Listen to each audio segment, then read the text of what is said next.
If you don't show up for yourself in 2026, no one else will, and deep down, you already know that.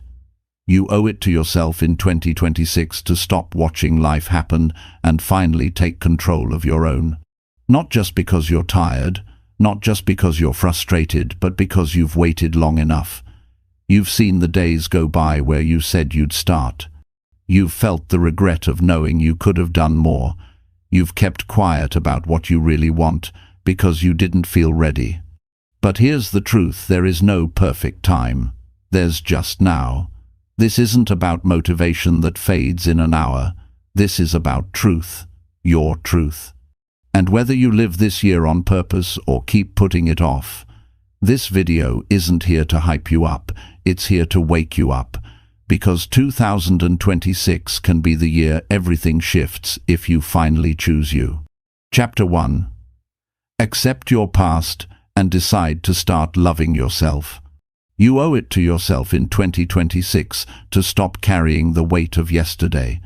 Every person I've met who wanted to grow, who wanted to change their life, had one thing standing in their way: how they saw themselves. Not their circumstances, not their money, not their luck. It was how they felt when they looked in the mirror. The truth is, you can't build a new life if you're still punishing yourself for the old one. You've made mistakes. You've failed, you've disappointed people, you've done things you're not proud of. Everyone has.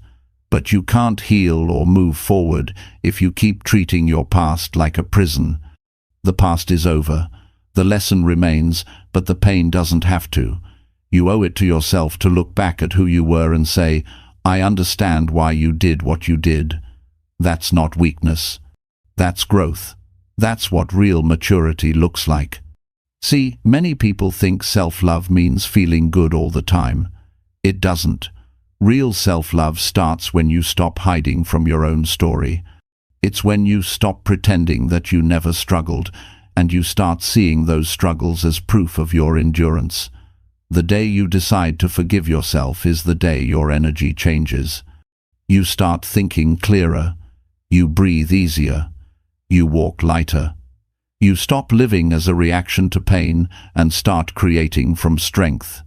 You owe yourself the honesty to face your past, not to dwell on it, but to understand it.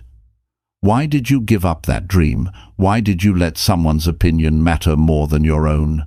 Why did you believe you weren't enough? These are not questions to shame yourself with. They're questions that help you grow. The goal is not to relive the pain, but to recognize how it shaped your thinking. Every belief that limits you came from an old moment that hurt. Until you go back and face that, you'll keep reliving it in new ways. There's something powerful about saying, yes, I messed up, but I'm still worthy. Because when you carry guilt for too long, it turns into self-hate. And self-hate quietly kills everything you want to build. It kills confidence, creativity, ambition, connection, and peace. When you don't love yourself, you spend your life trying to earn worthiness from others. You chase approval. You chase attention. You work hard to be enough for everyone except you. But 2026 can be different. This is your year to stand up and say, I owe myself a clean slate, not a perfect life, just a clean start. That means forgiving yourself for every time you stayed quiet when you should have spoken up. Forgiving yourself for every goal you quit halfway through. Forgiving yourself for the people you hurt when you didn't know better. Because now you do know better. And when you know better, you can live better. Self-love isn't about saying everything's fine when it's not. It's about facing the truth and still choosing to care for yourself anyway. You can admit that you've failed and still believe that you can win. You can admit that you've been lazy and still decide to be disciplined. You can admit that you've been afraid and still take the next step. That's the balance of real personal growth, honesty, without self-destruction. If you want 2026 to be your turning point, stop waiting for someone to come along and make you feel good about your past. No one can do that for you. People can love you, support you, guide you, but no one can heal what you refuse to face. The healing starts when you look at your own reflection and say, I deserve another chance. You can't hate yourself into a better version of you. You can only grow through patience, forgiveness, and consistency. Start small. Start by catching how you talk to yourself. When you fail, what's the first thought that comes to your mind? I'm such an idiot. I'll never get it right. That voice needs to change. Not through false positivity, but through compassion. When a friend falls, you don't call them a failure, you help them stand up. Do that for yourself. You're human. You'll make more mistakes. But if you treat every mistake like proof that you're broken, you'll never build anything. Look, life has already been hard enough. Why keep making it harder by being your own enemy? Imagine how much energy you could free if you stopped replaying every regret. The energy that you waste on guilt could be building something incredible, but it starts with acceptance. You can't rewrite the past, but you can decide how it shapes your future. The same pain that once made you hide can now make you strong. The same failure that embarrassed you can now teach you persistence. You don't erase the past, you transform it. When I talk to people who've rebuilt their lives, they all say the same thing. It started when I finally forgave myself. That's not a weak moment. It's a moment of power, because forgiveness takes courage. It takes self-awareness. It means you've stopped making excuses and started taking responsibility. There's no progress without ownership. You can't grow while still blaming or avoiding. So, as you move into 2026, make a promise to yourself. Promise that you will no longer let guilt or shame control your choices. Promise that you'll speak to yourself with kindness, even when things go wrong. Promise that you'll give yourself the same patience you give everyone else. Because no one can do the work of self-acceptance for you. No coach, no mentor, no partner. It's your responsibility. You owe it to yourself. Maybe no one ever told you this before, but you deserve to be on your own side. You deserve to believe in your own potential.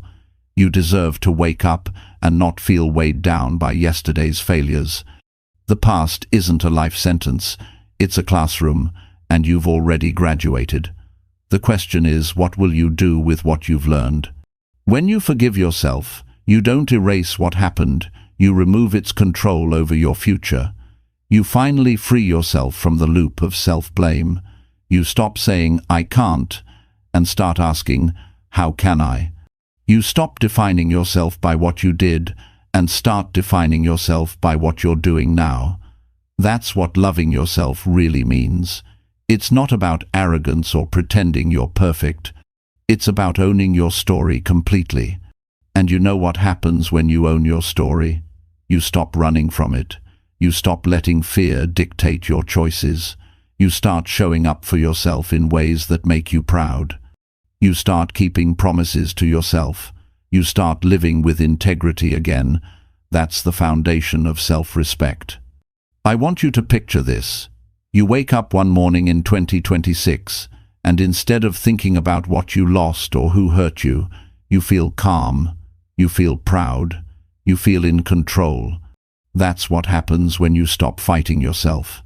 You finally have energy for the things that matter, your goals, your relationships, your peace. You begin to attract better situations because you're no longer living from pain, but from clarity. Loving yourself doesn't mean everything suddenly becomes easy. Life will still test you. You'll still have setbacks. But when you love yourself, you don't crumble under pressure, you adjust. You stop giving up when it gets hard because you know you're worth the effort. You become your own anchor instead of your own storm. Remember, you don't owe anyone else your transformation. You owe it to yourself. Because when you're at peace with your past, you move differently, you talk differently. You make decisions that honor your future instead of protecting your pain. You stop being reactive and start being intentional. You start trusting your path. If you want to build confidence in 2026, start by being honest about what you've been running from. If you want peace, stop holding on to grudges against yourself. If you want growth, stop waiting for permission to move forward. You've been given another year, another chance, another morning to start over. Use it. Make it count. Forgiveness doesn't mean forgetting. It means you've chosen to stop letting yesterday control your emotions today. And when you reach that point, when you finally decide to love yourself without conditions, you'll realize that all the energy you spent doubting yourself was never wasted.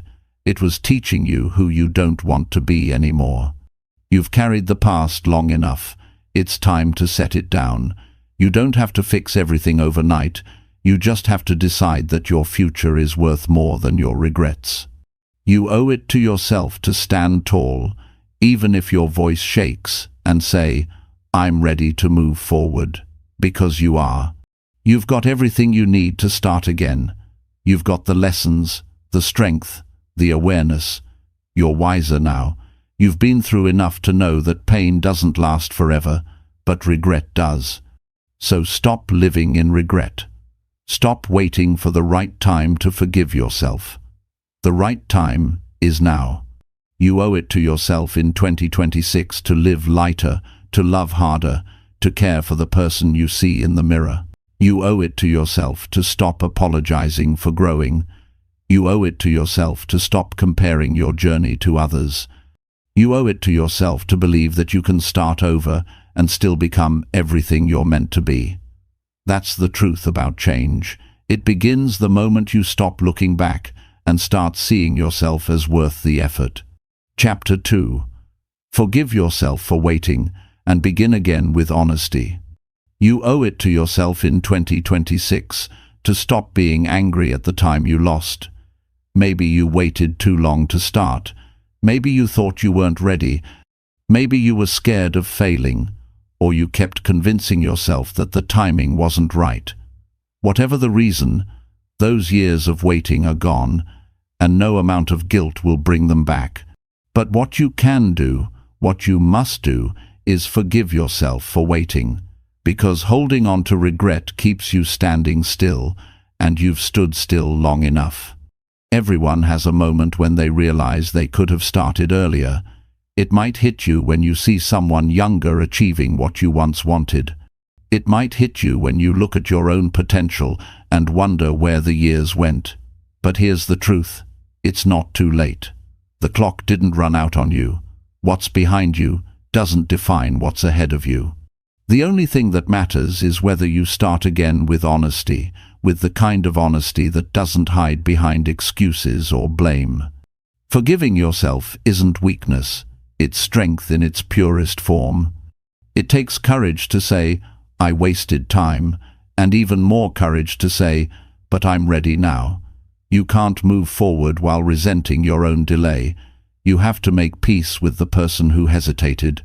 They didn't know what you know now. They were doing the best they could with the understanding they had, and maybe they were scared, unsure, or tired, but they were still you. They brought you here. Honor that version of you, but don't stay stuck there. If you look back with anger, you miss the lesson.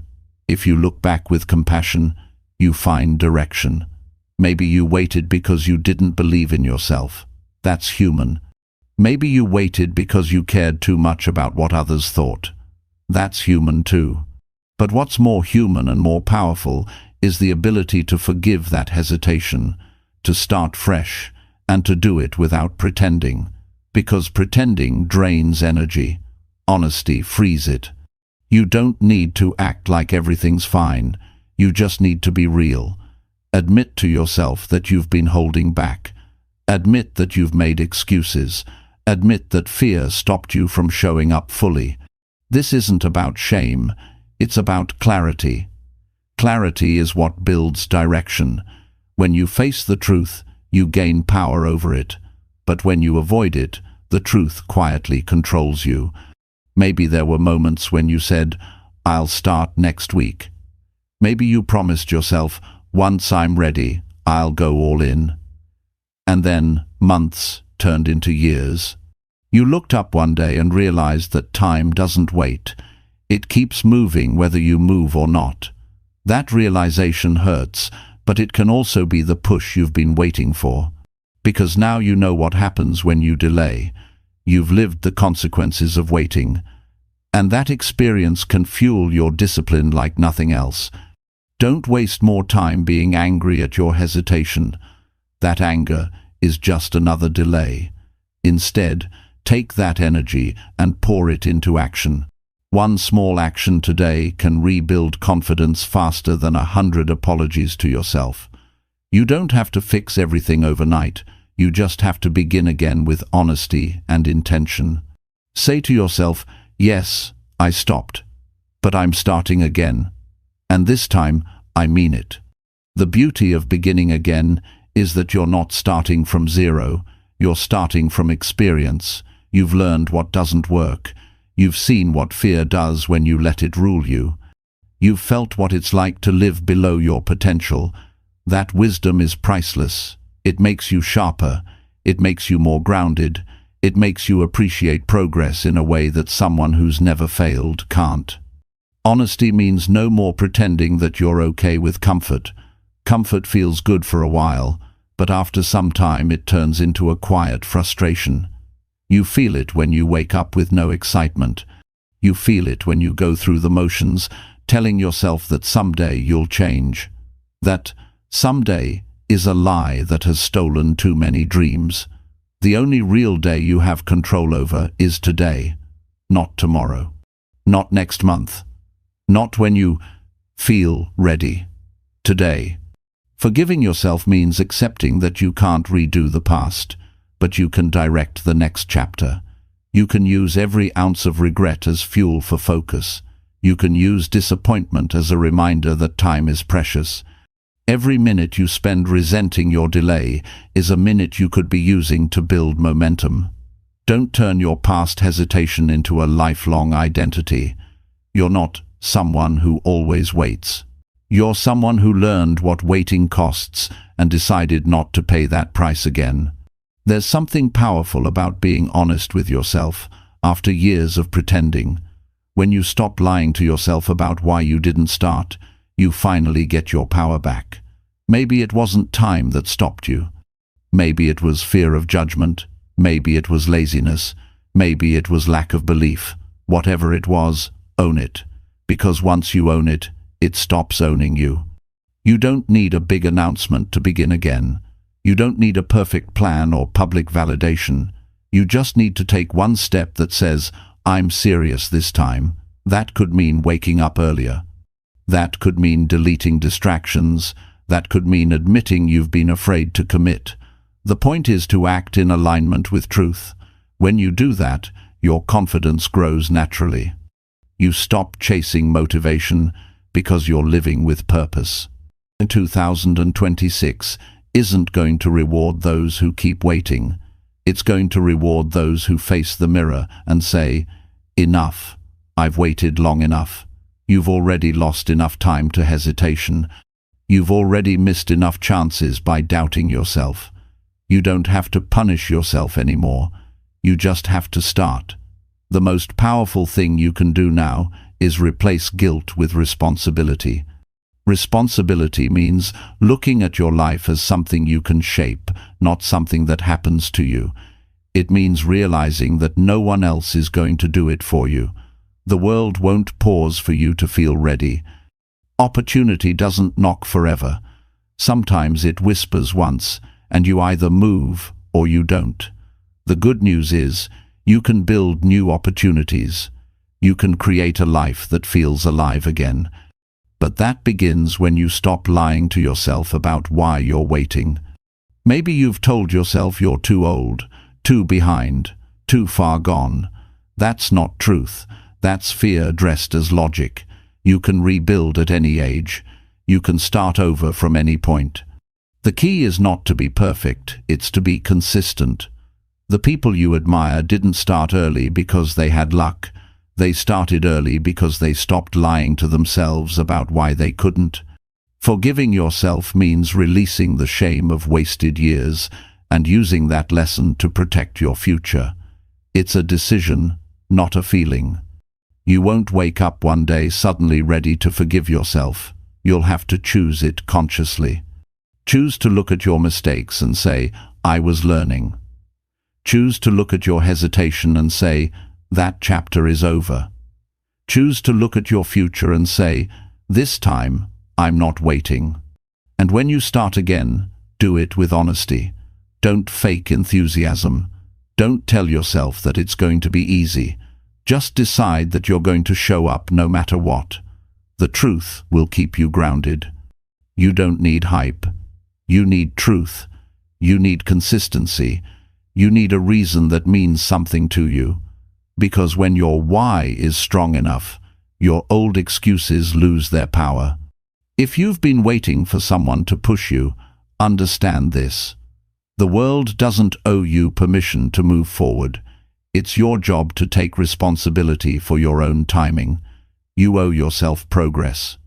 You owe yourself effort. You owe yourself honesty. When you begin again, do it from a place of gratitude, not guilt. Be grateful that you still have time. Be grateful that you've learned what procrastination costs. Be grateful that you can still decide to live differently. There's a calm that comes with forgiving yourself. It feels like peace returning to your body after years of tension. You stop flinching at your own reflection. You stop comparing yourself to everyone who started earlier. You realize they're on their own timeline and you're on yours. Life isn't a race, it's a personal contract. You owe it to yourself to fulfill your own potential, not to compete, not to impress, but to live fully. When you begin again with honesty, you reconnect with self-respect. You don't need to hide behind fake optimism. You can say, this is hard, but I'm doing it anyway. You can say, I've failed before, but I'm still trying. That's real strength. That's what changes a person. And here's the secret: once you start moving, forgiveness becomes easier. Action rebuilds trust.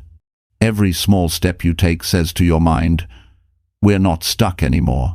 That's how you heal the part of you that feels guilty for wasting time. You replace guilt with progress. You replace regret with responsibility. And soon, you begin to like the person you're becoming. You owe yourself that second chance. You owe yourself the truth. No more pretending that time has run out. It hasn't. You're still here. You're still breathing. You still have mornings to wake up to, evenings to reflect, moments to build. All you have to do is start with honesty. Forgive the waiting. Stop the self-blame. Begin again, not with pressure, but with peace. You've waited long enough to feel ready. You've replayed the same doubts long enough to know where they lead.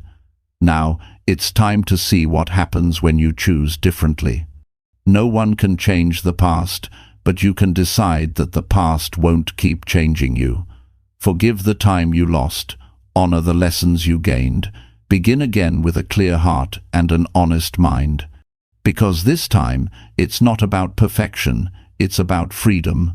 And that freedom begins with the words, I forgive myself, and I'm ready to move forward. Chapter 3. Train your mind to choose peace over overthinking daily. Peace is not something that just happens to you. Peace is something you train your mind to choose every single day.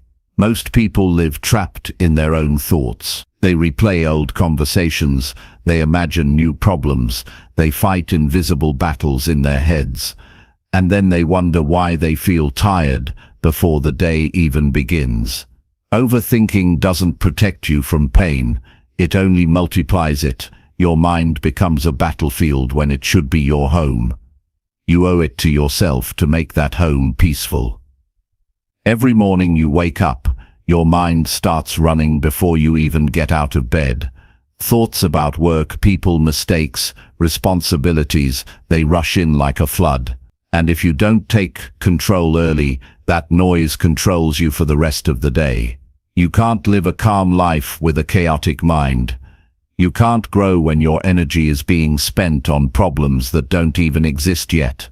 Overthinking takes small worries and turns them into walls. Peace breaks those walls down and reminds you that most things aren't as big as your thoughts make them.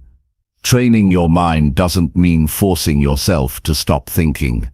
It means learning to direct your thoughts toward what helps you, not what hurts you. It means creating space between what happens to you and how you react. The mind loves to run, but peace teaches it how to walk. When you learn to slow your thoughts down, you gain control over your emotions. You begin to see that not everything needs an instant reaction, not every thought needs a reply, and not every worry deserves attention. Think about how many times your day was ruined by something that only existed in your imagination. You thought someone was upset with you. You imagined failure before you even tried. You replayed what you said to someone last week, as if you could rewrite it by worrying about it. That's how overthinking steals your joy.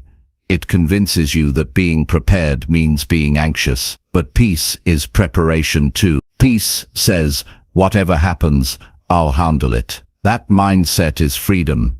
Peace is a skill. It doesn't come naturally, especially if you've spent years feeding your mind negativity. You've trained your brain to expect chaos, so now you have to train it to expect calm. You do that by paying attention to your thoughts. When you catch yourself spiraling, stop and ask, is this thought helping me or hurting me? If it's hurting you, let it go. If it's helping you, act on it. You can't stop thoughts from coming, but you can stop them from taking over. One of the most powerful habits you can build is mental awareness. Most people react to their thoughts as if they're facts. A thought comes and they believe it immediately. I'm not good enough. I'll never get this right.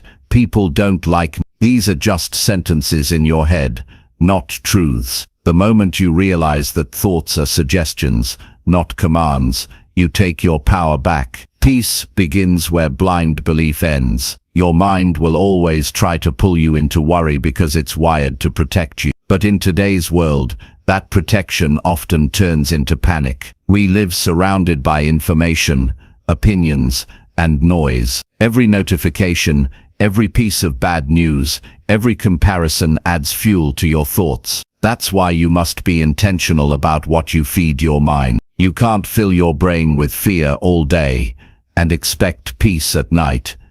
You have to choose what enters your mental space. When you feel your thoughts racing, slow down your breathing. It may sound simple, but your breath controls your mind more than you realize. When you breathe calmly, your body sends a message to your brain that you are safe. And when you feel safe, the need to overthink fades. Do this often enough, and your mind learns that peace is the new normal. You don't reach peace by escaping your thoughts. You reach it by mastering them. Overthinking is often disguised as responsibility. You tell yourself you're just being careful, or that you need to think everything through. But what you're really doing is trying to control what you can't. The mind that always tries to control ends up losing control. Peace comes from accepting what's in your hands and releasing what's not. That's not avoidance, that's wisdom. Life won't always go the way you plan, but peace keeps you stable when it doesn't. The hardest part of choosing peace is that your ego will fight it. Your ego loves drama. It wants to be right. It wants to defend. It wants to win arguments. But peace isn't about winning. It's about understanding. It's about realizing that not everything needs a fight. When you argue less with others and more with your own thoughts, you start seeing the world differently. You stop taking things personally. You stop creating stories around every situation. You begin to live lighter. Peace isn't a sign of weakness, it's proof of strength. It takes strength to stay calm when your mind wants to panic. It takes discipline to stop replaying the same negative scenario. It takes maturity to say, I don't have to think about this right now. Anyone can overthink. It takes practice to rise above it. You're not running away from reality when you choose peace. You're returning to clarity.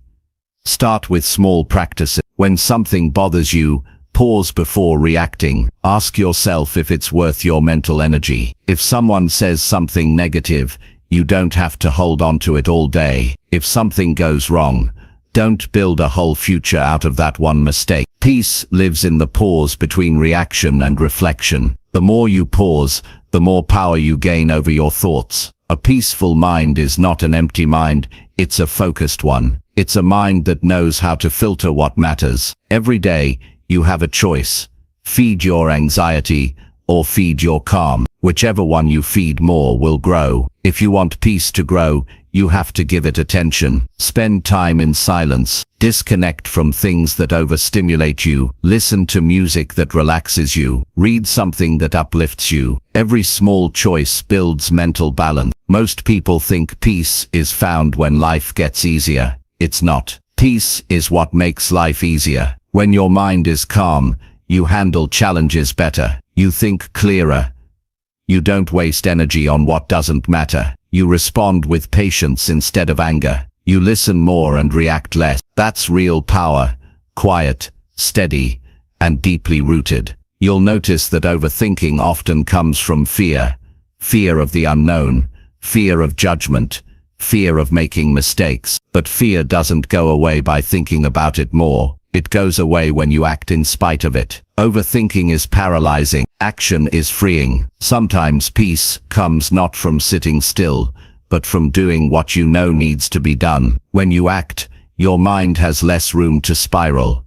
Peace and overthinking can't live in the same space. You have to choose one, and every day you have that choice. You can spend the morning doubting yourself, or you can use that energy to plan your next step. You can waste your evenings worrying about what people think, or you can use that time to learn something new. Every thought you allow has a cost. Peace is knowing which thoughts are worth paying attention to. When your mind starts to overthink, remind yourself that not every problem needs to be solved immediately. Some things need time. Some questions don't have answers yet. Give yourself permission to not know everything right now. The need for constant control is what fuels anxiety. Peace comes when you accept uncertainty without letting it steal your calm. Think about how you talk to yourself when you're stressed. Do you speak kindly, or do you attack yourself with guilt and doubt? The mind believes what it hears the most. If you feed it harshness, it will create tension. If you feed it kindness, it will relax. You can't shame your mind into peace. You can only guide it there. Be gentle when you correct your thoughts. Say, I don't need to think about this now, and move. That's how you build inner strength, through repetition and patience. Some people wait for peace to appear when everything is perfect. But peace isn't found in perfection. It's found in acceptance. There will always be something uncertain, something unfinished, something out of your control. If you keep waiting for everything to settle before you feel calm, you'll spend your whole life waiting. Peace isn't the absence of problems, it's the presence of perspective. Start noticing what triggers your overthinking. It could be scrolling too much online, talking to negative people, or revisiting old situations. Once you recognize your triggers, set boundaries. Protect your mental space like it's sacred, because it is. You can't allow everyone and everything to have access to your peace. Learn to say no when something disrupts your calm. You're not being rude. You're being responsible. There will be days when peace feels hard to find. Days when your mind wants to run back to old habits. That's okay. You're not failing. You're training. Training takes time. You didn't learn to overthink overnight, and you won't unlearn it overnight either. But each day you practice awareness. Each time you catch yourself before the spiral starts, you're strengthening a new mental muscle. Eventually peace becomes your default. You owe it to yourself to stop letting your thoughts hurt you. You owe it to yourself to build a mind that feels safe to live in. You owe it to yourself to stop giving overthinking all your energy. Your peace matters more than your fears. Your calm is more valuable than your control. You can't create a good life if your mind is always in chaos. So every morning, remind yourself, today I choose peace. Not because everything is perfect, but because I deserve to feel okay, even when it's not. Today I will not argue with my mind. Today I will give myself space to breathe. That's how peace begins.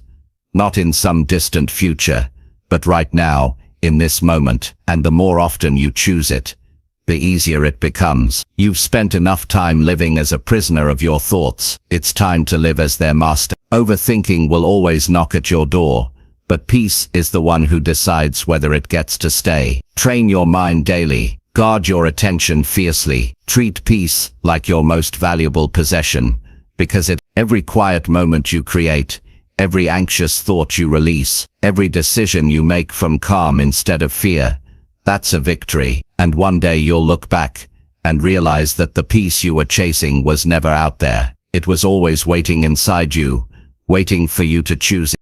Chapter 4. Stand up for your dreams even when no one claps. There will come a time when you'll have to walk alone, when the room will be quiet and no one will say your name. You'll look around and realize that the people you thought would cheer you on are silent, that silence can break you or build you. This is where your strength is tested, not when everyone believes in you, but when no one does. You owe it to yourself to stand up for your dreams, even when no one claps, even when your efforts go unnoticed, and even when it feels like no one understands what you're trying to do. Most people start strong when there's excitement around them. They work hard when others notice. They stay motivated when they get praise, and they feel confident when validation keeps coming. But when the noise fades, most stop. The truth is, the people who achieve real success are the ones who keep showing up long after the applause has stopped. They understand that their dream is their responsibility, not anyone else's.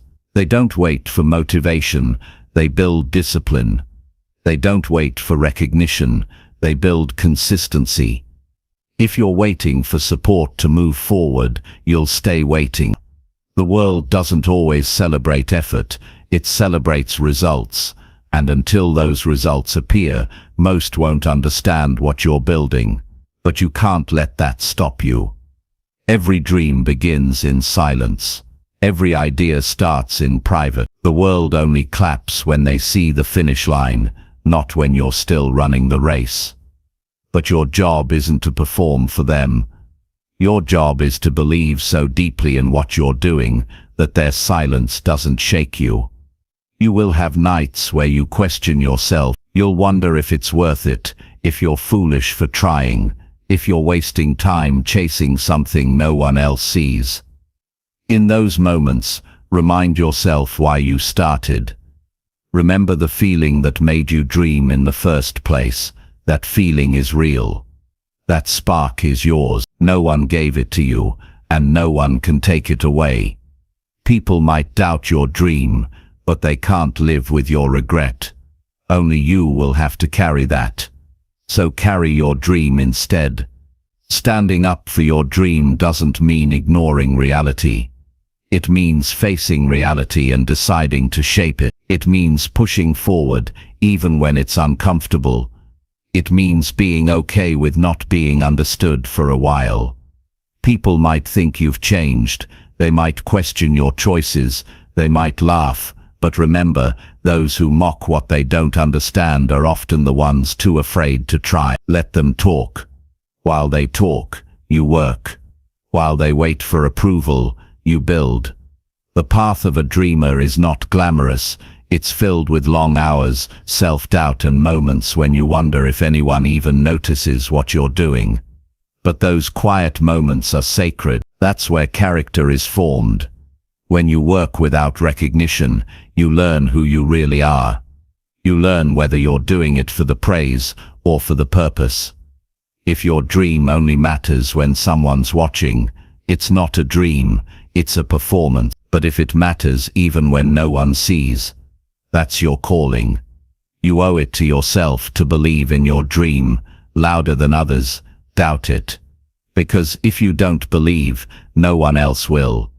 People believe in proof, but proof only comes after persistence. When you keep going without applause, you build the type of inner strength that can't be broken. That strength becomes your foundation. So when success finally comes, You'll know you earned it, not because the world cheered, but because you refused to quit when it did. You'll have people who tell you to be realistic, to tone it down, to stop dreaming so big. But realistic is often just another word for fearful. People who gave up on their own dreams will tell you to give up on yours. Don't take advice from those who settle. Listen politely, but keep your focus. You can't let the noise of others drown out the sound of your own potential. Sometimes, standing up for your dreams means saying no to comfort. It means turning down opportunities that don't align with your purpose. It means sacrificing nights out, ignoring distractions, and staying committed to something that feels far away. The hardest part is that you'll do all this quietly. No one will see the late nights, the frustration, the failures, or the lonely morning. But that's okay. Those aren't meant to be seen. They're meant to build you. Don't confuse silence with lack of progress. Growth happens quietly. A seed grows under the soil long before it breaks through the surface. Your dream is the same way. You might not see results right now, but something is happening inside you. Every day you show up, you're strengthening the roots. Keep watering your effort. Keep nurturing your mindset. The results will come, but only if you don't stop just because no one's watching. You'll realize that some people can't clap for you because your progress reminds them of their own hesitation. It's not that they don't care, they just haven't found the courage to start their own journey. Don't take it personally. Their silence isn't your fault. Don't dim your ambition to make others comfortable. You're not here to prove anything to them, you're here to become everything you're capable of. The world celebrates results but forgets the grind. They see success stories, not the endless hours behind them. So don't wait for the moment when everyone finally notices you. By then it'll be too late to start believing in yourself. Believe now while it's hard. Believe now when it's quiet. Believe now when no one is cheering. Because this is where you separate yourself from everyone else. The moment you decide that your dream is worth your full commitment, even in silence, you can't spend your life needing approval. Approval is a trap. When you chase it, you lose yourself. Every time you rely on someone else's opinion to keep going, you give away a piece of your power. Keep that power. Protect it. Use it to fuel your dream. Stand tall even when the crowd is silent. Because one day, those same people who didn't clap will say, "I always knew you'd make it." But you'll know the truth. You made it because you kept moving when no one said a word. Success is built in seasons of invisibility. You have to be okay with being unseen. That's where the real work happens.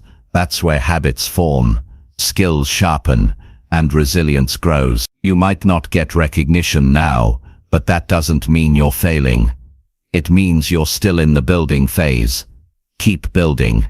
Every day you stay disciplined, you move closer to the version of yourself you've always wanted to meet.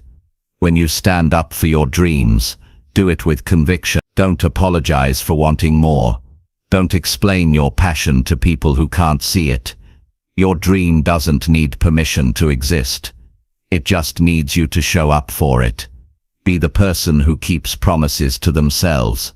Be the person who chooses consistency over comfort. Be the person who believes without evidence. Because that's what separates dreamers who make it from dreamers who stop. There will be times when quitting will feel easier. When the work feels heavy and the reward feels far. When doubt whispers that you're wasting your time. But remember, nothing meaningful is built in comfort. You're supposed to struggle. You're supposed to question. Those moments are shaping your character. You can't build confidence without resistance. The quiet days are not punishment, they're preparation. Your dream deserves your patience. It deserves your effort. It deserves your loyalty. Even if no one else believes in it, you must. Because if you don't, it dies. Dreams don't fade because they're impossible. They fade because people stop feeding them. Feed yours with action. Feed it with belief. Feed it with the kind of persistence that doesn't ask for applause. You're going to lose people along the way. Not everyone will understand your path. Some will drift away because your growth will make them uncomfortable. That's okay. You're not meant to be understood by everyone. You're meant to be true to yourself. When you walk your own path, you'll find people who understand it. But they'll come later after you've proven to yourself that you can walk alone. There's something beautiful about standing for your dream without validation. It gives you freedom. You no longer depend on opinions to define your progress. You become unstoppable because your motivation comes from within. You stop living for attention and start living for purpose. That's when the work becomes pure. That's when you feel fulfillment. Not from the claps, but from knowing you didn't give up on yourself. You owe it to yourself to stay committed even when it's quiet. The silence won't last forever. The same people who don't notice you now will look back in awe when your results speak louder than your words ever could. But don't do it for their reaction. Do it because your dream deserves to exist. Do it because it matters to you. So stand tall. Keep showing up. Keep working when no one's watching. Keep pushing when no one's praising. The quiet season is not the end. It's the foundation. The silence is where your dream grows its roots. Every small step, every lonely night, every doubt you overcome is building something powerful inside you. And one day, when your dream finally shines, you'll realize that the claps were never the goal. The goal was to become the person who didn't need them. Stand up for your dreams, even when no one claps. Because your worth is not measured by applause. It's measured by the courage it takes to keep believing. When the world goes silent, the silence isn't empty. It's proof that you're strong enough to create without approval. Keep going. One day you'll look back and thank yourself for every quiet step that got you there. Chapter 5. Heal your inner pain by showing up with effort. Pain changes a person. It changes how you think, how you move, how you trust. But pain, when left unhealed, doesn't just stay in the past. It follows you quietly into every part of your life. You start building walls where you once built bridges. You start expecting disappointment before giving anything a chance. You start hiding behind words like "I'm fine," because facing what's inside feels too heavy. But here's the truth. Healing doesn't come from waiting for the pain to disappear. Healing begins when you decide to show up with effort, even while it still hurts. You can't escape inner pain by pretending it's not there. You can't ignore it long enough for it to vanish. The only way to heal is to face it, to understand it, to move through it. The effort to heal is not loud or glamorous. It's quiet, uncomfortable, and deeply personal. It means getting up on days you'd rather stay down. It means doing your best when your heart feels tired. It means forgiving yourself for still feeling broken. That's effort. That's strength. We often think healing means feeling happy again. But real healing isn't happiness. It's honesty. It's being able to sit with your pain without letting it control you. It's saying, yes, I'm still hurting, but I'm still trying. That's not weakness. That's courage. When you show up with effort, even through the pain, you're telling yourself, I deserve a better life, and I'm willing to work for it. That's how you rebuild your inner world, one honest effort at a time. There's a lie we often tell ourselves: when I feel better, I'll start. But the truth is, you start to feel better when you start. Healing happens in motion. You can't think your way out of pain.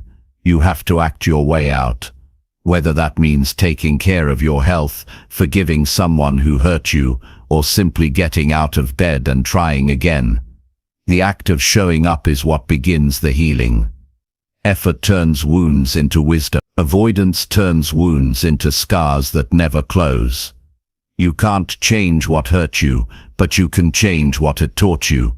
You can decide that the pain won't define you, it will refine you. Every time you show up when it's hard, You take back a piece of your power, the power that pain tried to steal. You start to realize that the act of showing up is not just for progress, it's for peace. You begin to trust yourself again. You begin to see that even if you don't have control over everything, you have control over effort. Healing doesn't mean forgetting what happened. It means no longer letting it control your direction. You're allowed to remember and still move forward. You're allowed to feel pain and still take steps toward your goal. Showing up with effort doesn't mean you're done hurting. It means you've chosen not to stay stuck. You owe yourself that chance. Effort is what keeps pain from turning into regret. Because if you stop trying, pain becomes your identity. It starts dictating who you think you are. You start saying, "I'm broken," instead of "I'm healing." You start living in reaction to what happened, instead of creating what comes next. The way out is not found in perfect healing. It's found in imperfect effort. Every time you show up, you send a message to your mind. We're moving forward now. Healing requires discipline. You have to show up for yourself even when no one checks on you. No one else can do that work for you. You can talk, you can cry, you can seek help, and you should. But eventually it still comes down to effort. You're the one who has to decide, "I want peace more than I want pity." You're the one who has to stand up and say, "I'm not going to let this pain run my life." That choice must be made every single day. The truth is, inner pain doesn't disappear overnight. It fades slowly, almost invisibly. You'll only notice it one day when something that used to hurt doesn't sting the same way anymore. You'll look back and realize that healing didn't happen in one big moment. It happened in thousands of small efforts. Every time you chose peace over bitterness. Every time you got up when it felt pointless. Every time you chose to be kind when it was easier to be angry. That was healing in progress. You have to stop waiting for motivation to show up before you do. Motivation follows effort, not the other way around. When you act even a little, you remind yourself that you're capable. That's what starts rebuilding self-trust. And trust is the foundation of healing. Without it, you'll keep doubting your worth. You'll keep questioning whether you can change. But once you see that effort actually shifts how you feel, you start believing again. Pain tries to convince you that effort doesn't matter. It whispers that nothing will change, that no one cares, that trying won't fix what's broken. That voice is lying. Effort is never wasted. Even when it feels invisible, it's doing something inside you. It's repairing confidence, rebuilding identity, and restoring faith. Every small action, journaling, walking, reflecting, forgiving, is rewiring your brain to choose growth over suffering. Healing through effort doesn't mean forcing positivity. It's not pretending that everything's fine. It's saying, "I'm hurt, but I'm willing to do something about it." It's showing up for the gym when your heart feels heavy. It's cleaning your space when your thoughts feel messy. It's reaching out for help instead of shutting down. These aren't small things. They're proof that you haven't given up. There's a moment in everyone's life when they realize no one is coming to save them. That realization can feel lonely, but it's also liberating, because the moment you understand that healing is your responsibility, you get your power back. You stop waiting for someone to fix what's inside you. You start realizing that your peace is built by your own hands. And those hands might shake, but they're capable. The reason effort heals is simple. It replaces helplessness with purpose. Pain makes you feel powerless. But when you act, you remind yourself that you can still choose. You can choose to grow, to move, to breathe, to build something better. Action restores control, and control restores peace. Every time you take a small step forward, you weaken the grip that pain has on you. Sometimes healing looks like crying after trying. Sometimes it looks like failing and trying again anyway. Sometimes it looks like forgiving someone who doesn't deserve it. Sometimes it's just breathing through the day without shutting down. All of it counts. All of it matters. The pain might not disappear right away, but your relationship with it changes. You stop seeing it as an enemy and start seeing it as a teacher. Showing up with effort also means allowing yourself to receive help. Healing doesn't mean you do everything alone. It means you take responsibility for your healing, but you also open your heart to connection. Talk to someone who listens. Spend time around people who remind you that life is still good. Pain isolates, but connection heals. Don't let your pain convince you that you're a burden. You're not. You're human. There will be days when you feel like you're going backward, days when old wounds reopen. Don't see that as failure. It's part of healing. The mind doesn't move in straight lines. Sometimes it circles back to test whether you've really learned the lesson. That's when effort matters most. Show up again.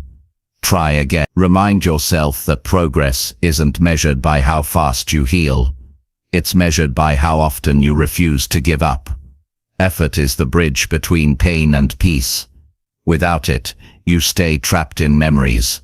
With it, you start creating new experiences that remind your heart what hope feels like. Healing is not about erasing the past. It's about writing a new story beside it. Every day you show up, you're adding a new page. Eventually, the story of pain becomes a story of growth. You owe it to yourself to stop living as a victim of what happened and start living as the creator of what comes next. That's not denial, it's freedom. Pain may have shaped you, but it doesn't have to define you. What defines you is how you respond. Do you sit in the hurt, or do you stand in your effort? The choice will always be yours. Healing doesn't always feel good. Sometimes it feels like breaking before rebuilding. But what's breaking isn't your spirit, it's your old patterns, your old beliefs, your old fears. Effort helps you replace them with strength. Every new day is a chance to show your pain that it can't stop you anymore. Every sunrise says, try again. You've carried your pain long enough. It's time to start carrying yourself. It won't be easy, but ease isn't the goal. Freedom. Every act of effort is an act of self-respect. Every time you choose to keep going, you're sending a message to your heart. You're worth saving. And once your heart starts to believe that, healing happens naturally. The people who heal are not the ones who never hurt. They're the ones who kept moving through the hurt. You can be one of them. You can rebuild yourself piece by piece, step by step, day by day. It won't be quick, and it won't be perfect, but it will be real. And real healing lasts. So show up for yourself. Show up for the version of you that didn't think they could make it. Show up for the future that still needs you. Don't wait for the pain to stop before you begin. Begin so that it can stop. Your effort is your medicine. Your action is your peace. Healing starts the moment you decide that your life is still worth working for. And if you keep showing up, one day you'll wake up and realize that the pain no longer defines you. It only reminds you how strong you truly became. Chapter 6. Build discipline on days your heart feels heavy. There will be mornings when you wake up and your chest feels heavy, when even the smallest tasks seem like mountains. You'll sit in silence, staring at what needs to be done, but your mind whispers that you can't. On those days, motivation disappears. The fire that once kept you going feels dim. That's when discipline becomes your best friend. Because discipline doesn't ask how you feel, it asks what needs to be done. You owe it to yourself to build discipline, especially on the days your heart feels heavy, because those are the days that shape who you become. Everyone loves being productive when they feel inspired. It's easy to give your best when your mood is good, when things are working, when energy is high. But life isn't built on good days, it's built on consistent ones. The days you feel strong make you move forward, but the days you feel weak determine whether you'll stay the course. Discipline is what bridges that gap. It's the quiet force that says, I'll show up, even when I don't want to. That voice, though small, is what separates growth from stagnation. You can't wait to feel ready every day. Feelings are unpredictable. They shift like weather. One day you're confident, the next you're exhausted. If you let feelings decide your actions, your progress will always be unstable. But if you let discipline lead, your actions remain steady no matter how unstable your emotions are. That's not about being cold. It's about being committed. It's about learning that consistency is an act of self-respect. When your heart feels heavy, discipline becomes the rope that pulls you forward. You don't need to run, you just need to take one small step. That step could be showing up to work, going for a walk, finishing that project, or just refusing to give up. What matters is that you refuse to let pain make your decisions. Pain is temporary, but habits last. When you choose effort over emotion, you slowly build a mind that can handle anything. Discipline isn't punishment, it's a form of care. It's you saying, I matter enough to do what's necessary, even when I don't feel like it. Some people confuse discipline with harshness. It's not harsh, it's loyal. It's the part of you that doesn't give up on yourself, no matter how heavy life feels. When everything inside you says, stop, discipline gently says just one more step. That's how progress is made, one quiet, consistent step at a time. Think about how many dreams have died because someone was waiting to feel ready. They had talent, ideas, passion, but no discipline. They worked hard only when it felt good. But feelings are fragile. They fade when life gets difficult. Discipline is different. It endures. It shows up in the rain, in the silence, in the doubt. It doesn't need applause. It doesn't ask for ease. It just keeps going. That's the kind of strength you need if you want to build a life that lasts. When your heart feels heavy, the temptation to quit becomes loud. You'll tell yourself it's just a break, but deep down you know it's an escape. It's easy to step back when you're tired. It's harder to keep going. But discipline isn't about perfection. It's about showing up despite imperfection. It's not about doing everything right. It's about not walking away from what matters. Every time you show up when it's hard, you teach your mind that you can be trusted. You start believing in yourself again. The hardest battle is often the one you fight in silence. No one sees your struggle. No one knows how hard it is to stay consistent. But those unseen moments define you more than anything else.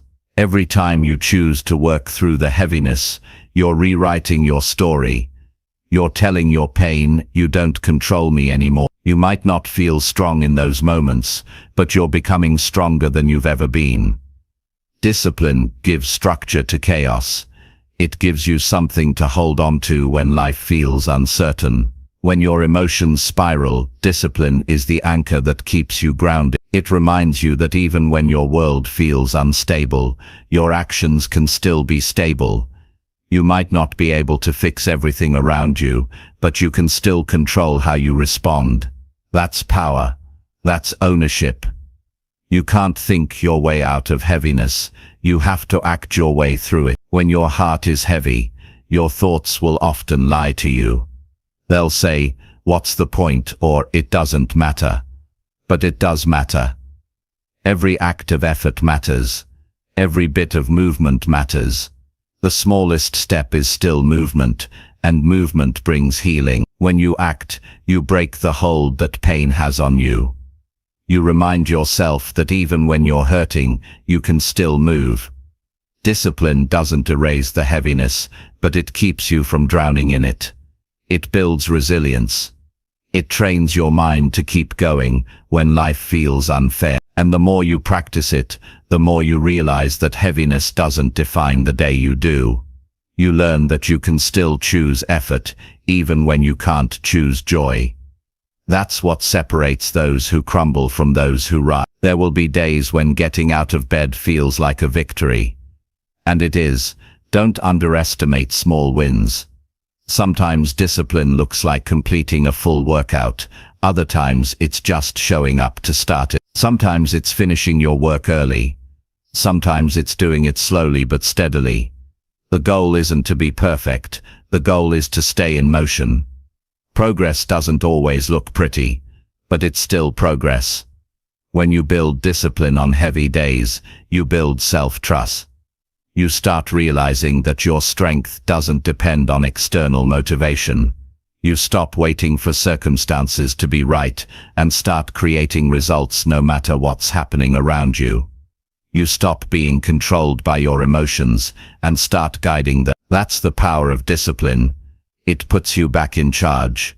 You'll also learn that discipline and compassion must go hand in hand. Being disciplined doesn't mean being harsh with yourself. It means doing what's right while still treating yourself kindly. Some people mistake self-discipline for self-punishment. They push too hard, burn out, and quit. True discipline is balanced. It understands rest. It understands recovery. It knows when to push and when to pause. You don't have to destroy yourself to prove your strength. You just have to keep showing up honestly. The more you practice discipline during emotional heaviness, the more peace you'll feel later. Because you'll know that no matter what life throws at you, you have the ability to stand firm. You'll stop fearing bad days, because you'll know that bad days don't define you. They reveal you. You'll start trusting that you can handle hard things. Not because life is easy, but because you've learned to stay steady through the storm. Every time you practice discipline when your heart feels heavy, you're rebuilding the connection between mind and body. You're teaching your body to move even when your emotions resist. You're proving that your actions don't have to match your feelings.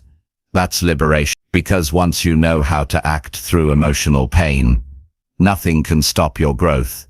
You'll move forward even in uncertainty. You'll keep building when others quit. Discipline is the bridge between the person you are and the person you want to become. It doesn't care about how you feel in the moment. It cares about what you truly want in the long run. Feelings pass, but the habits you build from discipline stay. Every morning you get up and follow through. You're strengthening the path toward your best self. You're laying bricks of consistencies that eventually form the foundation of your success. One of the greatest gifts you can give yourself is to stay consistent through heaviness. It teaches you patience. It teaches you humility. It teaches you that pain doesn't have to stop progress. It teaches you that you're capable of more than you thought. Because once you learn how to work through emotional weight, you'll never again be controlled by it.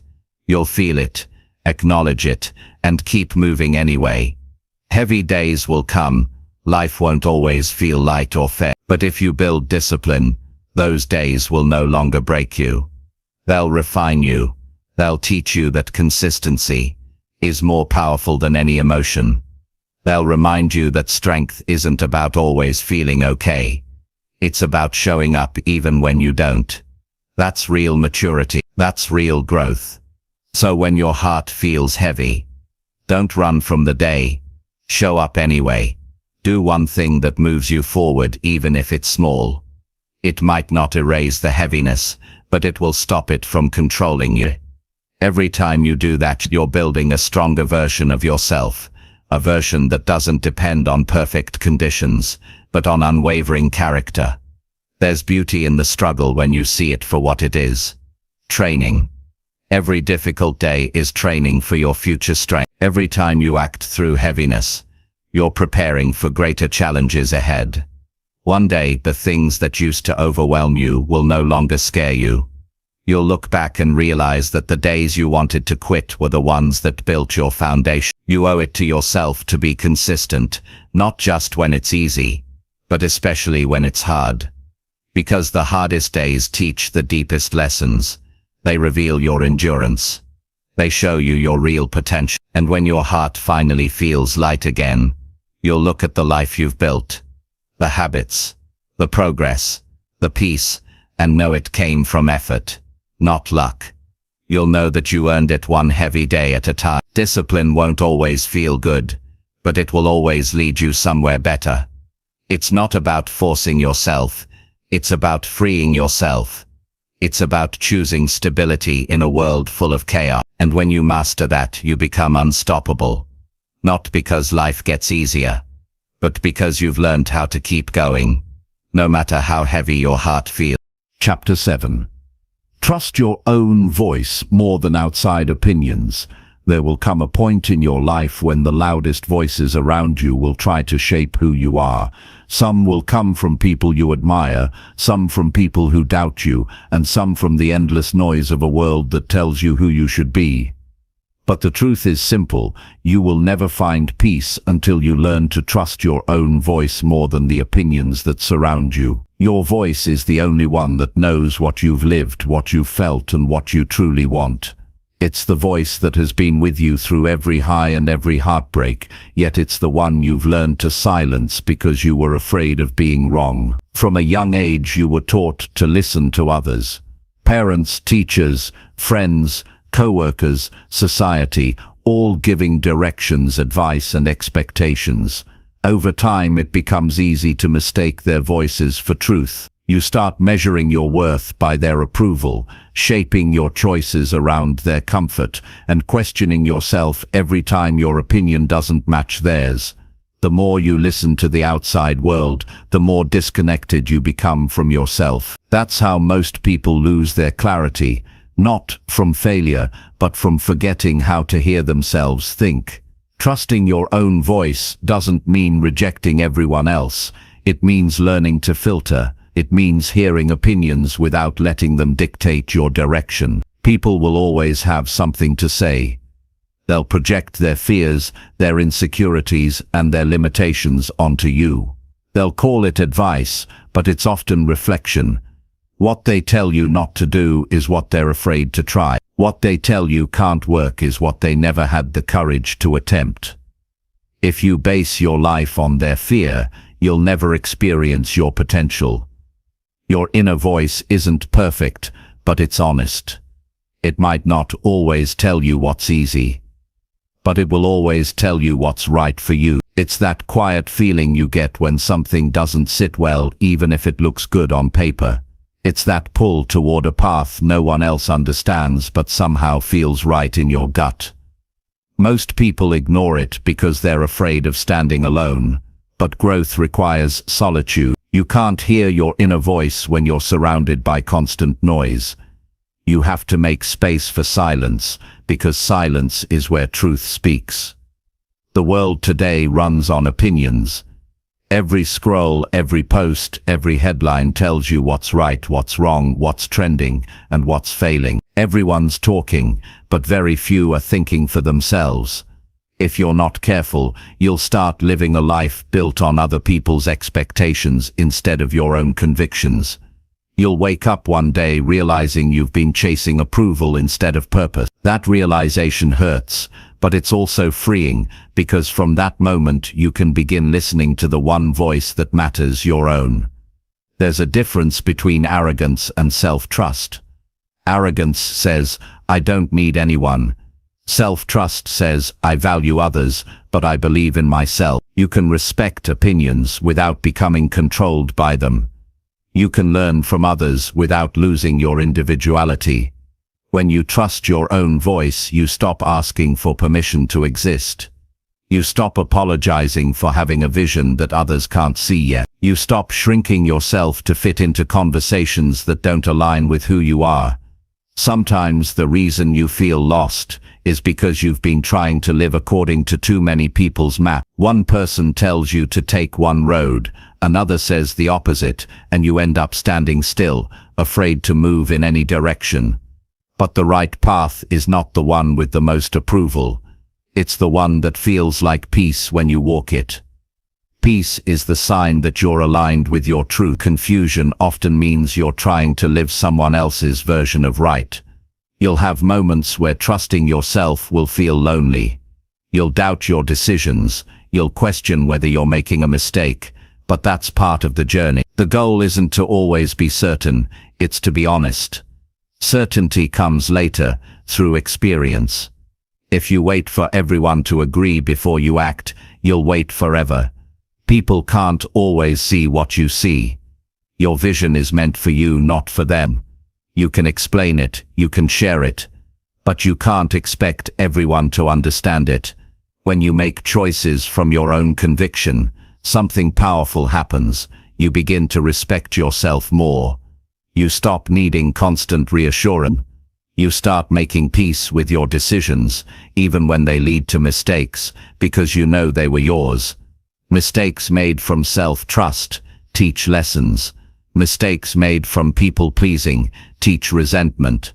When you follow your own voice, even your failures help you grow. They become steps toward wisdom instead of weights of regret. Trusting your voice requires you to let go of your need to be liked. The truth is, the more authentic you become, the fewer people will understand you. But the ones who do will value you deeply. You can't have both approval and authenticity in full measure. One demands that you change to please others, and the other asks that you remain true to yourself. Choose authenticity. It lasts longer. Approval fades as soon as opinions shift, but authenticity gives you a foundation that no one can shake. You'll notice that people will try to control what they don't understand. The moment you make a decision that challenges their comfort, they'll question it. They'll call it risky, irresponsible, unrealistic. That's okay. They don't have to see what you see. You're not responsible for their understanding. You're responsible for your growth. The sooner you accept that, the lighter your life becomes, because instead of explaining yourself, you'll be busy building yourself. Your voice carries wisdom you've earned through your own experiences. Every challenge, every heartbreak, every failure has taught you something unique. No one else has lived your exact life, so no one else can fully know what's right for you. That's why your inner guidance is sacred. It's built from truth you've lived, not from theories others imagine. When you ignore that voice, you dishonor everything you've survived. You silence the part of you that knows what it took to get here. Trusting yourself doesn't mean you'll never feel fear again. It means you'll move forward even with fear in your pocket. Fear is natural, but when you trust your own judgment, you stop letting fear make decisions for you. You learn that you can feel afraid and still act. You can feel uncertain and still move forward. Confidence isn't the absence of fear, it's the decision to trust yourself more than you doubt yourself. To strengthen that trust, you have to spend time alone. Not loneliness, just solitude, space without distractions, without voices, without constant input. Solitude helps you hear what your heart has been trying to say all along. It helps you reconnect with what matters. Most people avoid silence because it forces them to face themselves. But silence is where direction comes from. If you can't be comfortable in your own thoughts, you'll always be controlled by others' opinions. Sometimes your own voice will go against everything familiar. It will tell you to take risks that no one else would take. It will tell you to walk away from things everyone else would stay in. That's where courage comes in. Because trusting yourself doesn't mean following the crowd. It means being brave enough to walk your own path, even if that means walking alone for a while. You'll be misunderstood, you'll be doubted, but you'll also be free, and that freedom will make all the difference. The more you trust yourself, the quieter the world becomes. You stop chasing approval because you realize it never gave you peace anyway. You stop comparing because you understand that comparison disconnects you from gratitude. You stop over-explaining because your energy is better spent on progress. You stop apologizing for growing because growth is not something to hide. The noise around you might still exist, but it won't control your focus anymore. You owe it to yourself to build a relationship with your own intuition. It's like a muscle.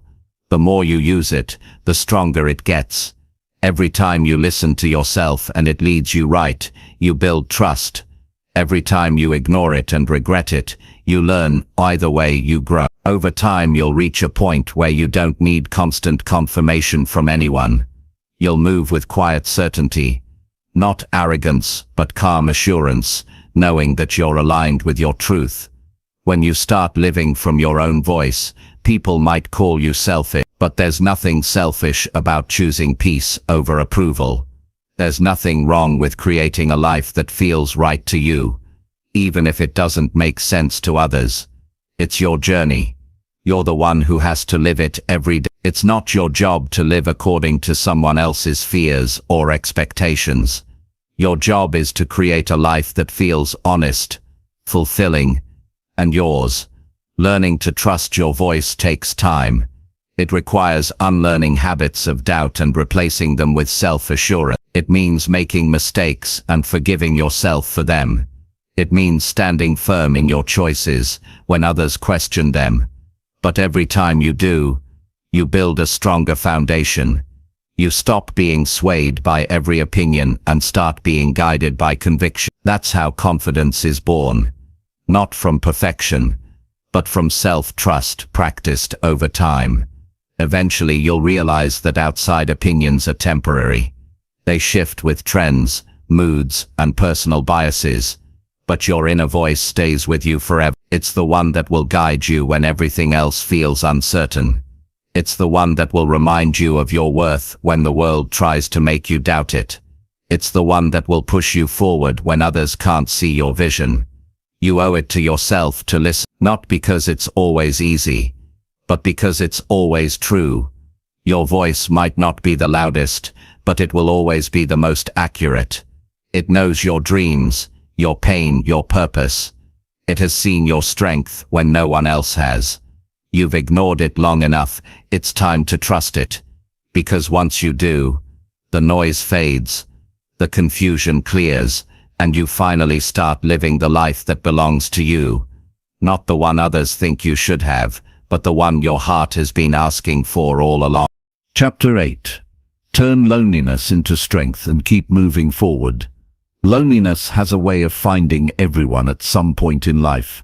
It arrives quietly, not always in the form of empty rooms or silence, but in moments where you feel unseen even in a crowd, unheard even in conversations, disconnected even from people you care about. It's one of the hardest feelings to face because it makes you question your worth, your direction, and sometimes even your identity. But loneliness isn't the enemy we think it is. It's not a punishment or proof that you're broken. It's a message. It's your soul saying, it's time to know yourself. When you stop running from loneliness and start learning from it, something powerful happens. You turn isolation into self-discovery, and you start building strength that can't be shaken by anyone's presence or absence. Most people try to escape loneliness by filling the silence. They reach for distractions, noise, attention, anything to avoid sitting with themselves. But that escape never works for long. Because loneliness doesn't go away when you drown it out. It only fades when you understand it. The truth is, loneliness is not always about missing other people. Sometimes it's about missing yourself. The version of you that got lost while trying to please everyone else. You've spent so much time showing up for others that you forgot what it means to show up for you. And when the noise stops, when everyone leaves, what's left is the space where you meet yourself again. Turning loneliness into strength starts with acceptance. Not acceptance that you'll be alone forever, but acceptance that being alone is part of life's rhythm. It's a season, not a sentence. There's power in learning to be okay with your own company. When you stop fearing solitude, you discover freedom. You realize you don't have to constantly perform to feel worthy. You don't have to chase people to feel valued. You don't have to fill every quiet moment with noise. You start finding comfort in stillness, peace in silence, and clarity in your own presence. Strength comes when you stop seeing loneliness as emptiness and start seeing it as space. Space to think, space to grow, space to rebuild. When you have no one to lean on, you learn to lean on yourself. When no one is watching, you discover what truly motivates you. When you have no audience, you finally create for yourself, not for applause. The solitude that once scared you becomes the environment that shapes you. It becomes the training ground for resilience. People often associate loneliness with weakness, but it's the opposite. Some of the strongest people you'll ever meet built that strength in silence. They found it in long nights of reflection, in difficult mornings where they had to keep going with no one cheering them on. Strength born from loneliness is different. It's not loud or flashy. It's quiet, steady, and deeply rooted. It doesn't need validation because it's built on inner stability. You don't become stronger by pretending you don't feel lonely. You become stronger by acknowledging it and choosing to move forward anyway. That's what resilience looks like. It's not the absence of pain, it's the decision to keep living with purpose despite it. Every time you move forward alone, you prove to yourself that your survival doesn't depend on constant companionship. You realize that the love and validation you've been waiting to receive from others were things you could give to yourself all along. Loneliness teaches self-awareness. It shows you what truly matters, what drains you, what fulfills you.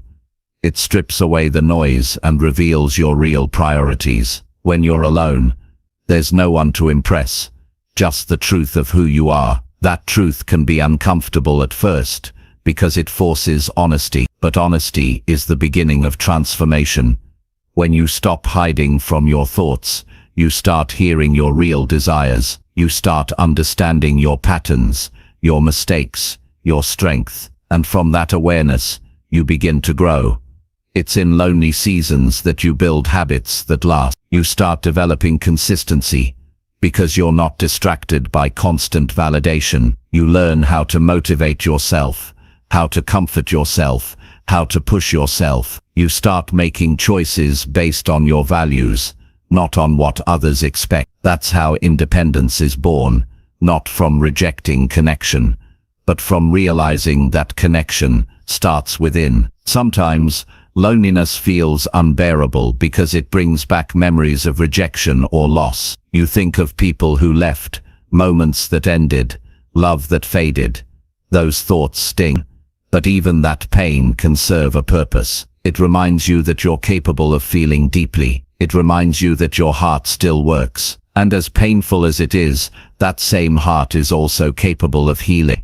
Healing begins when you stop defining your worth by who stayed and start defining it by how you rise. Turning loneliness into strength means changing how you see it. Instead of saying I'm alone, say I'm with myself. That small shift changes everything. Being with yourself is not isolation. It's intimacy. It's a relationship that deserves attention, just like any other. You spend years learning to love others, to understand them, to be patient with. Imagine what would happen if you gave yourself that same patience, that same love, that same care. You'd stop searching for people to complete you, because you'd realize you're already whole. When you make peace with solitude, the quality of your relationships changes too. You no longer cling to people out of fear. You connect out of choice. You stop begging for attention, because you've learned to give yourself validation. You stop tolerating half-hearted love, because you've learned what full-hearted peace feels. The relationships that come after self-connection are stronger, healthier, and more authentic, because they're not built on need, they're built on respect. Loneliness also sharpens focus. When you're not constantly surrounded by voices, you can hear your goals more clearly. You can think deeply, plan strategically, and act intentionally. Most of the world's breakthroughs were born in solitude. The writer alone at a desk, the athlete training before dawn, the thinker pacing in silence, all of them found strength in being alone. Solitude gives birth to vision. It allows you to see what others can't because you're not distracted by the crowd. The strength you build in loneliness will carry you through every season of life. When challenges come, you won't collapse because you've learned how to stand on your own. When people leave, you won't break because your peace doesn't depend on their presence. When opinions rise, you won't waver.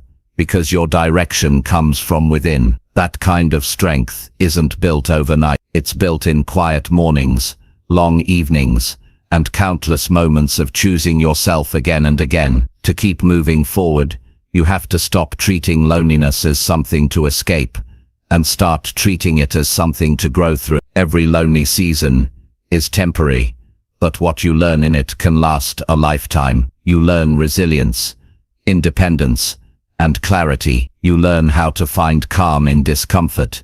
You learn how to sit with pain without letting it consume you. That emotional endurance becomes your superpower. It gives you stability when others lose control. There's nothing wrong with craving connection. We all need it, but you have to make sure you're not seeking connection as a way to avoid because no relationship, no friendship, no company can fill the space that only self-connection can fill. You can have a room full of people and still feel empty if you've never built a relationship with yourself. That's why loneliness comes back even in crowds. It's not about being surrounded, it's about being aligned.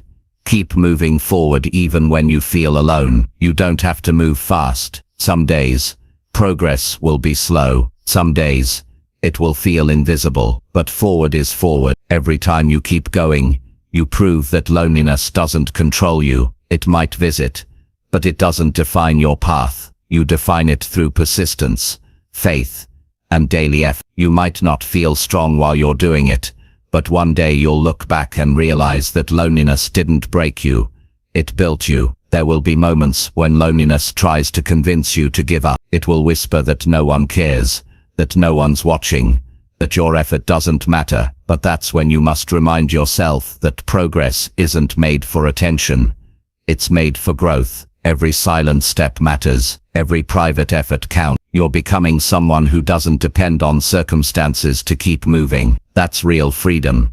You'll reach a point where loneliness no longer scares you. It becomes familiar, even comforting. You'll find peace in your own company. You'll start to enjoy your thoughts, your ideas, your routine. You'll stop running from silence and start using it as fuel. That's when you know you've turned loneliness into strength, because now solitude isn't something that hurts. It's something that helps. One day, you'll look back on the lonely nights and realize they were the foundation of your strength. You'll see that every quiet moment was teaching you patience, self-trust, and resilience. You'll understand that loneliness wasn't trying to destroy you. It was trying to prepare you. It was shaping you into someone who can stand tall, no matter who stands beside you. You owe it to yourself to keep moving forward, even when no one walks with you. The road might feel long, but it's leading you somewhere better. Every step alone brings you closer to peace. Every act of perseverance makes you stronger. Loneliness is not the end of your story. It's the chapter that teaches you how to write the rest of it with courage, confidence, and independence.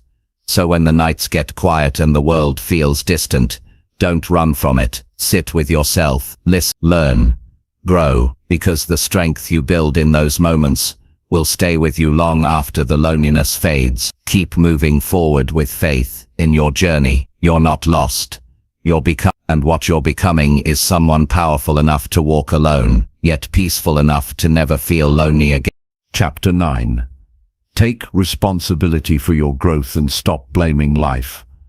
There comes a moment when you realize that no one is coming to save you. No miracle, no perfect circumstance, no person is going to suddenly make your life what you want it to be. That realization can feel harsh, but it's also one of the most powerful truths you'll ever accept. Because once you stop waiting for life to fix itself, you start taking control. You stop saying, "Why is this happening to me?" and start asking, "What can I do about it?" That shift from blame to responsibility is the beginning of real growth. It's easy to point fingers at life when things don't go your way. You can blame bad luck, unfair people, your past, or your situation. And for a while, it feels good to do that. It relieves you from the weight of accountability. But blame is a thief. It steals your power by convincing you that you have none. The more you blame, the weaker you become, because you hand over control to everything outside of you. Growth only starts when you take it back. Taking responsibility for your growth doesn't mean you have to pretend everything's your fault. It means you stop waiting for external change and start focusing on internal change. You can't control what others do, but you can control how you respond. You can't rewrite the past, but you can decide how to learn from it. Responsibility isn't about guilt, it's about empowerment. It says, no matter what happens, I have a say in what comes next. There are two types of people in the world, those who let life happen to them, and those who make life happen for them. The first group waits. They wait for motivation, for luck, for timing. The second group creates. They act even when it's hard, even when it's uncertain. They understand that growth isn't automatic, it's intentional. It takes discipline, patience, and ownership. If you want to grow, you have to stop blaming the world and start building yourself. When you blame life, you stay stuck. You convince yourself that your circumstances are fixed, that your potential is limited, that your pain is permanent.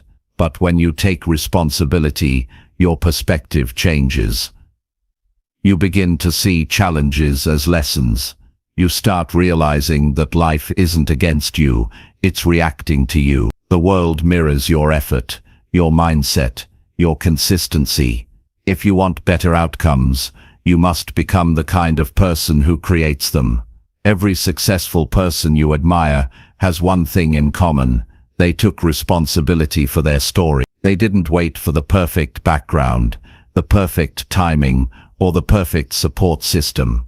They started where they were, with what they had, and they grew from there. They made mistakes, faced setbacks, and still chose to learn instead of complain. That's the difference between victims and victors.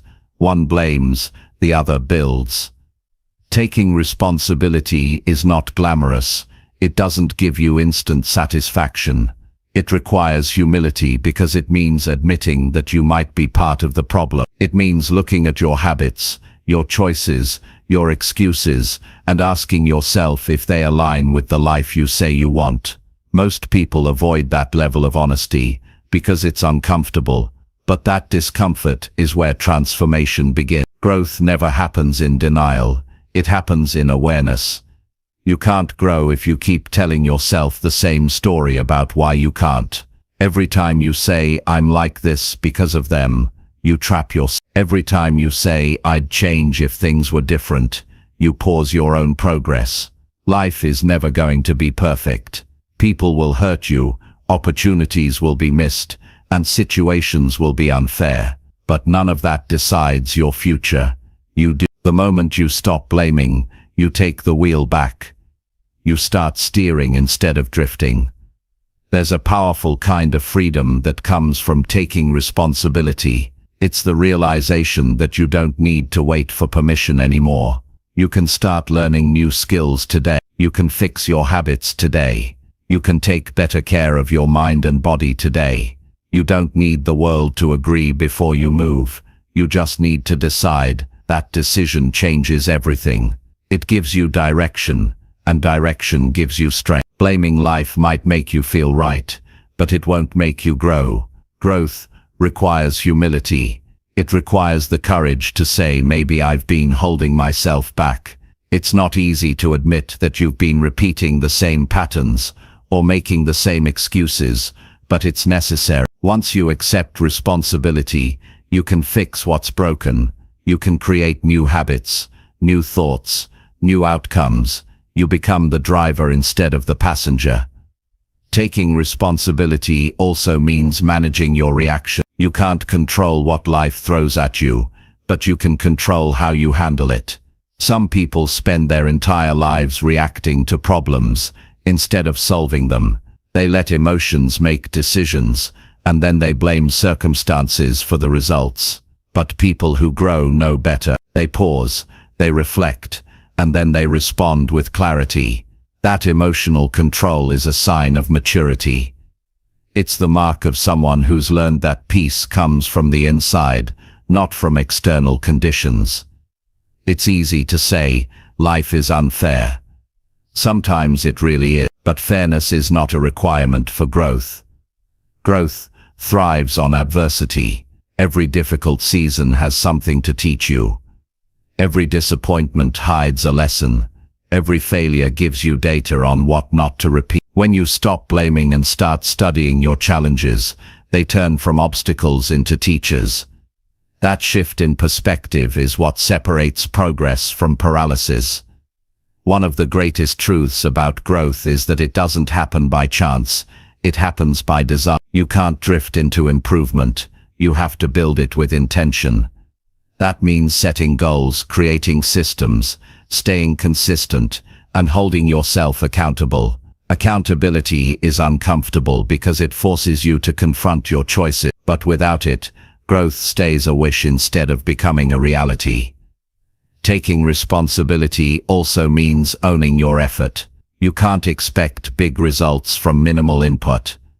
If you want more, you have to give more focus, more patience, more discipline. Life rewards those who take it seriously. If you half commit to your goals, you'll always live in frustration. But if you give your best consistently, even when it's not easy, progress becomes inevitable. Stop saying, "It's just how I am." That's not identity.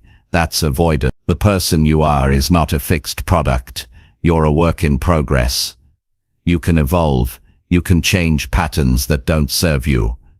You can grow into someone stronger, wiser, calmer, but that won't happen if you keep defending your limitation. Taking responsibility means believing that you can become better, and then proving it through action. You also have to stop comparing your growth to others. Blaming life sometimes shows up as envy. You look at what others have and assume they had it easier. But you don't know their story. You don't see the sacrifices, the late nights, the persistence behind their success. When you waste time comparing, you lose focus on your own work. The only person you should compete with is who you were yesterday. Every day is another chance to level up, and that's only possible if you stay accountable to your own progress. Responsibility also means being patient with the process. Growth doesn't happen overnight. It takes time, repetition, and resilience. You might not see results immediately, but that doesn't mean you're failing. It means you're building. Blame thrives on impatience. Responsibility thrives on persistence. If you're consistent long enough, the results always come. You just have to stop expecting instant change and start trusting steady effort. Blaming life gives you temporary comfort, but responsibility gives you permanent change. When you stop complaining and start taking action, everything shifts. You start waking up with a sense of purpose instead of frustration. You stop seeing problems as punishment and start seeing them as preparation. Life stops feeling like something that's happening to you and starts feeling like something you're shaping. Sometimes you'll fall short even when you're doing your best. That's part of growth too. Taking responsibility doesn't mean expecting perfection. It means owning your journey. You'll make mistakes. You'll have bad days. But instead of blaming the world or giving up, you reflect, learn, and keep moving. That's what maturity looks like. Not avoidance, but awareness. If you want your life to change, you have to stop outsourcing accountability. It's not your boss, your parents, your partner, or your circumstances that determine your future. It's you. The power has been in your hands all along. Every decision you make either builds your future or delays it. Every habit you form either strengthens you or weakens you. Every excuse you give either protects your comfort or prevents your growth. Choose consciously. Taking responsibility also means celebrating your progress. Growth isn't just about fixing what's wrong. It's about acknowledging what's right. Every small win, every lesson learned, every bit of effort matters. When you celebrate progress, you reinforce self-belief. You remind yourself that change is possible because you're making it happen. That sense of pride keeps you motivated, when the journey gets tough. You owe it to yourself to stop blaming and start building. Life doesn't owe you fairness, but it gives you opportunity every single day. The question is what you'll do with it. You can stay bitter, or you can get better.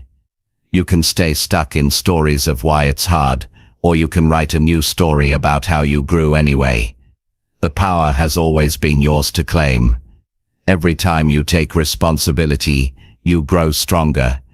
Every time you choose ownership over excuses, you move forward. Every time you stop blaming and start acting, you break a little more free from the limitations that once held you back. Growth doesn't begin when life gets easier. It begins when you decide to get stronger. So stop blaming life. Life is neutral. It's what you make it. Take that energy you've been using to complain and turn it into action. Use your time to learn, improve, and create. The moment you take full ownership, everything changes. Because now you're no longer waiting for life to happen. You're leading it. You become the author, not the audience. And that's when you realize that your growth, your peace, and your success have been in your hands all along. Chapter 10. Promise yourself that 2026 will not be wasted. A new year isn't magic, but it is a mirror. It reflects what you've done and reminds you of what you've ignored. You look back and see moments you could have used better, chances you let slip, promises you made but never kept. You can't undo what's behind you, but you can decide that what's ahead will be different. You can decide that 2026 will not be another year that drifts by in distraction, in hesitation, in waiting. This time it can be the year you show up fully for your own life. You owe yourself that. Not because you're behind, but because you deserve to see what your best actually looks like when you stop holding back. Making that promise to yourself isn't about perfection, it's about presence. It's about no longer living on autopilot. Most people don't waste years because they're lazy. They waste them because they're unfocused. They move through days reacting instead of deciding. They spend hours scrolling, comparing, overthinking, planning but not acting. Before they know it, another year is gone, filled with busyness but empty of progress. 2026 doesn't have to be that kind of year. You can make it the year of deliberate living, the year you wake up each morning with intention and go to bed with pride. A promise is sacred. It's a contract between who you are and who you're becoming. When you promise yourself that 2026 will not be wasted, you're not just talking about working harder. You're talking about living wiser. You're saying, I will not spend another year waiting for motivation. I will not waste energy blaming circumstances. I will not let fear choose my direction. You're deciding to treat your time like the most valuable thing you own. Because time is the one thing you can never get back. And the truth is, one day you'll wish you had more of it. So use it now. Start by being honest about how much of your life is being used intentionally. Take a look at your days. How much time goes to habits that serve your growth? How much goes to things that drain you? Growth doesn't require huge changes overnight. It requires small, consistent adjustments in how you spend your time and where you place your focus. You can't keep saying you want a different life while living the same day over and over. Something has to shift. And that shift begins when you promise yourself that you'll stop wasting energy on things that don't move you forward. Every wasted year begins with wasted days. Days of procrastination, distraction, and self-doubt. You say, I'll start tomorrow, and tomorrow becomes next week, next month, next year. But the truth is, someday is a lie we tell ourselves to stay comfortable. If you want to make 2026 count, stop waiting for the right moment. The right moment is the one where you start, even if it's small, even if it's messy. Movement creates momentum.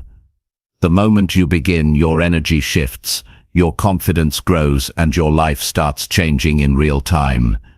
Don't underestimate how much one year can change your life when you take it seriously. In 12 months, You can learn new skills, heal old wounds, build strong habits, and create a version of yourself that feels unrecognizable compared to who you are now. But that won't happen by accident.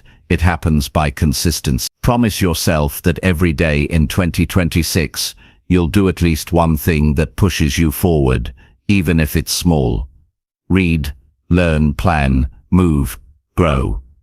It doesn't have to be dramatic, it just has to be daily. 2026 can be the year you stop living by pressure and start living by purpose. You've spent enough time trying to meet expectations that don't belong to you. You've tried to please people who didn't notice your effort. This year is about you. Not in a selfish way, but in a responsible one. It's about building the life you've been postponing. It's about choosing what truly matters and letting go of what doesn't. You owe yourself focus. You owe yourself peace. You owe yourself effort. To keep your promise, you'll need structure. Motivation will come and go, but structure keeps you moving. Build systems that support your goal. Create routines that protect your time. Set boundaries that defend your focus. If you don't design your days, the world will design them for you. 2026 will not feel different unless you live differently. You don't have to change everything at once, but you have to change something. And yes, there will be hard days. There will be mornings where you feel unmotivated. Nights where you question whether it's working. Moments where old habits try to pull you back. But that's exactly when the promise matters most. It's easy to commit when it's convenient. It's powerful to commit when it's uncomfortable. Discipline will carry you where motivation can't. Every time you show up on a hard day, you're proving to yourself that this year will not slip away like the others. Remember that no one else can make this promise for you. Friends can encourage you, books can inspire you, but no one can live your 2026 except you. No one else feels what you feel when you go to bed knowing you didn't try. No one else knows the potential you're capable of. This is between you and your own reflection. And if you're tired of feeling like you could be doing more, it's time to stop talking about change and start living it. Take accountability for your direction. If something isn't working, don't wait for it to fix itself. Adjust. Learn, improve. You don't have to get everything right, but you do have to stay in motion. Life rewards movement. Even when you make mistakes, you're still gaining experience. Failure isn't a waste of time, inaction is. Every step you take teaches you something. Every mistake makes you sharper. You can't waste a year when you're learning every day. To make 2026 count, you also have to define what not wasted means to you. It doesn't have to be grand or dramatic. For some, it might mean building a business or changing career. For others, it might mean rebuilding confidence, improving health, repairing relationships, or finding peace. What matters is that it's meaningful to you. A year is wasted only when it's lived without intention. If you wake up every day with a reason to try, you're already ahead of most people. This year should not be lived on repeat. If you enter 2026 with the same mindset that kept you stuck before, it will become 2025 all over again. Promise yourself growth, not perfection. Promise yourself honesty. Promise yourself that you won't lie about your effort or make excuses when things get uncomfortable. Excuses steal more time than failure ever could. You can recover from mistakes, but you can't recover lost years. Make this the year of accountability. The year you look at your habits and ask, is this helping me or hurting me? The year you stop settling for comfort when you know you're capable of more. The year you stop chasing quick satisfaction and start building long-term fulfillment. You deserve more than half-hearted effort and empty promises. You deserve the satisfaction that comes from knowing you kept your word to yourself. There will be times in 2026 when progress feels slow. You'll question if it's worth it. But those are the moments that define you. If you keep pushing forward when the excitement fades, you'll find a strength you didn't know you had. You'll realize that growth doesn't come from big bursts of effort. It comes from showing up again and again, especially when no one is watching. Don't let this year slip into the category of someday. Don't keep saying I'll start when things calm down or I'll try when I feel ready. Life never gets perfectly calm, and readiness is built through action, not before it. The people who achieve what they want aren't always the smartest or the luckiest. They're the ones who simply follow through. They decide, they act, and they keep acting. Be one of those people this year. The promise you make to yourself now will shape the person you become 12 months from today. Imagine the pride of looking back and knowing you didn't waste another year. Imagine the peace of knowing you stayed committed even when it was hard. Imagine the confidence of seeing your progress and realizing that every small step added up to something real. That's what's waiting for you if you keep your word. 2026 doesn't have to be perfect to be meaningful. You don't have to do everything right, you just have to stay true to your promise. Some days you'll move fast, others you'll crawl, but forward is forward. Every small victory matters. Every bit of effort compounds. Every time you choose focus over distraction, you invest in your future self, and the person you'll become by the end of this year will thank you for not giving up when it was easier to stay comfortable. You've had enough years that felt wasted. Enough times you said next time. Enough moments of regret. This time is different. Not because life will make it easier, but because you're ready to make it count. Promise yourself that no matter how hard it gets, you won't abandon your own potential again. You'll use every day, every challenge, every opportunity to move closer to who you want to be. At the end of 2026, you can either look back with pride or with excuses. The difference will be what you do today. So make the promise and mean it. Promise to live with purpose. Promise to show up even when it's hard. Promise to use your time like it matters, because it does. Promise yourself that 2026 will not be wasted, and then live every single day in a way that honors that promise. Because your life deserves that kind of commitment, and you deserve to see what happens when you finally keep it.